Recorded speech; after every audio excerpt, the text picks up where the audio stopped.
Hi, I'm Hari Srinivasan and welcome to Take on Fake, where we'll debunk some claims you may have seen or even shared online. We've spent the past year talking to journalists and fact checkers all over the country about how they tackle misinformation gone viral. They've shared with us a bunch of tips and tools that not only work for them, but can work for you too.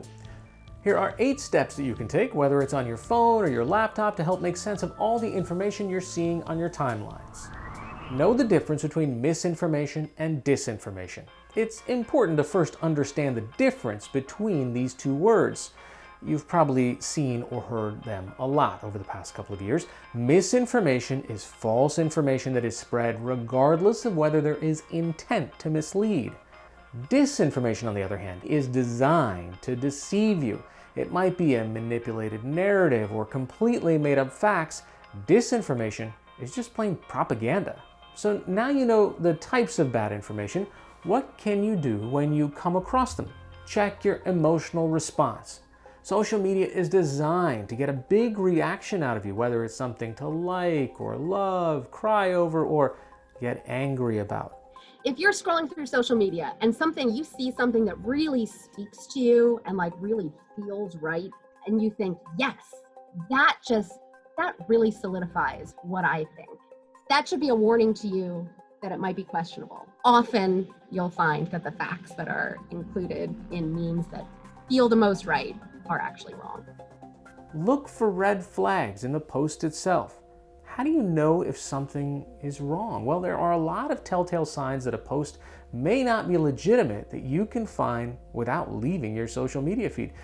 If you see dozens and dozens of hashtags, take a closer look. Who is the post targeting? What audience is the post trying to reach? Immediately we are skeptical because you're seeing lots and lots of hashtags. That's sort of a giveaway that someone is trying to spread something really quickly.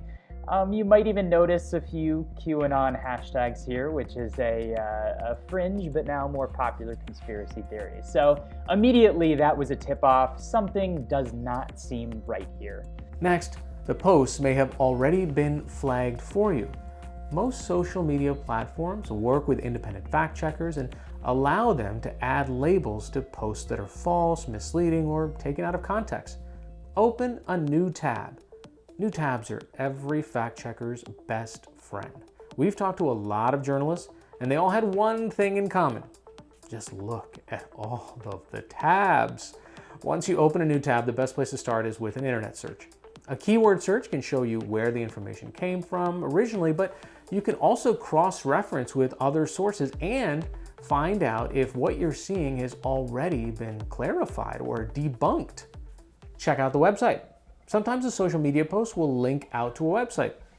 If that's the case, you can learn a lot about the source's legitimacy with just a little bit of detective work. So you always want to do as much research on a website as possible before sharing something. So always go to that website and find their about page. If there's not a lot of information there, or there are spelling errors, or it seems kind of generic, that might be a signal to you that the website's not reliable. Try one of these tools. Journalists use a number of excellent free resources to help them learn more about a piece of information. Found a questionable photo? Start with a reverse image search. In this reverse image search is where you can kind of ask the internet, whether it's Google or another search engine, has something been uploaded to the internet before with a thumbnail like this? Can you find this online? For dubious websites, use Whois. This lookup tool can tell you who registered the domain and when a website was first created. If a website was created around the same time that the post you saw was going viral, that may sound a few alarm bells for you. Be prepared for breaking news. Reliable news takes time, but when news breaks, information can travel faster than facts.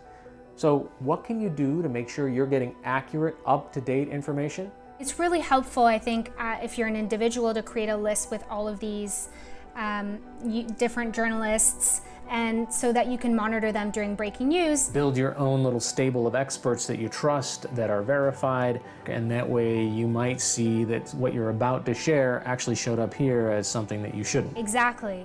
Ask for help. If you see something on your feed that needs a fact check, reach out directly to a trusted fact checker and ask them to investigate it for you. We definitely need the public's help too to flag things for fact checkers. We have an email, we have social media accounts, and if people have questions, we would love to help them. 2020 has been a year. It seems like every day has brought some fresh breaking news, and along with it, some ripe falsehoods and outright lies. It's been exhausting for everyone. That's why we're especially grateful to all of the hardworking journalists that we've spoken to. We've covered just a few bits of misinformation in our 10 episodes, but these fact checkers have covered thousands. So hats off to you all and to everyone else who is out there checking sources, verifying facts, and debunking bogus claims. Until next time, don't spread fake news, keep it real. I'm Hari Srinivasan, and this is Take on Fake. Thanks for joining us this season. We're going to take a little break for a while, but we hope you keep fact-checking throughout our hiatus. Check out the description for a bunch of resources to help you chase the truth.